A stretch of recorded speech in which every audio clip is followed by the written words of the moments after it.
নমস্কার বন্ধুরা, কেমন আছেন আপনারা? আশা করি আপনারা সকলে ভালো আছেন। আপনাদের আশীর্বাদ এবং ভালোবাসায় আমরাও ভালো আছি। Welcome to another brand new blog of life of Srijita. আপনাদের সাথে অনেক দিন পর আবার দেখা হলো।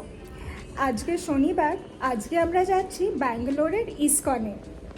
আমরা বলতে শুধু আমি আর উৎসব না, দিদিভাই, জিজু আর গুবলিও আছে আমাদের সাথে। ব্যাঙ্গালোরে ইসকন হরে কৃষ্ণ হিল রাজাজিনগরে অবস্থিত। আমরা যেখানে থাকি সেখান থেকে ইসকন যেতে প্রায় ধরুন 1-1.5 ঘন্টা লেগে যায়। ইসকনের ভেতর ঢুকেই একটি আলাদা অনুভূতি হয়। চতুর্দিকে সবাই হরে কৃষ্ণ নাম জপ করতে করতে যাচ্ছে। ব্যাঙ্গালোরের ইসকন মন্দিরটা ঠিক সাউথ ইন্ডিয়ান স্টাইলের গঠনে তৈরি করা। এখানে এসেই মনে একটি অদ্ভুত শান্তি পাওয়া যায়। ইসকনে ঢোকার জন্য আমাদের কোনো টিকিট কাটতে হয়নি। পার্কিংয়ে গাড়িটা রেখেই আমরা চলে এলাম ইসকন টেম্পলে। এই দিনটা জন্মাষ্টমীর ঠিক আগে আগে ছিল বলে হয়তো এতটা ভিড়।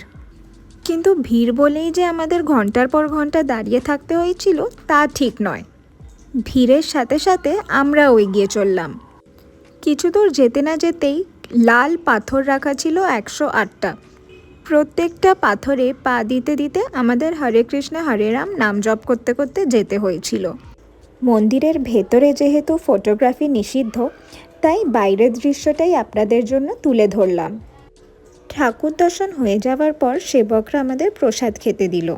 প্রসাদ খেয়ে ইসকনে এই যে ভেজ রেস্টুরেন্টটা আছে ওখানে আমরা খেতে এসেছিলাম। এই রেস্টুরেন্টটাতে দোসা আর পুরি সবজি অ্যাভেলেবল ছিল বলে আমরা তাই খেলাম। ঠাকুর দর্শন আর পেট পুজো করে আমরা চলে গেলাম ব্যাঙ্গালোরের ওরায়ন মলে। ওরায়ন মলটাও রাজাজিনগরেই অবস্থিত। ঠাকুর দর্শন করে আর শপিং করে দিন কেমন করে কেটে গেল বুঝতেই পারলাম না। সেই দিনটা খুব একটা বেশি কিছু করিনি, কিন্তু তাও দিনটা খুব ভালো কাটলো। এই ব্লগটা এখানেই শেষ করি। আশা করি আপনাদের ব্লগটা ভালো লেগেছে।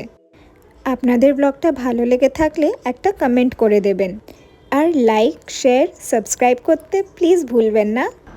আজ আসি, টাটা।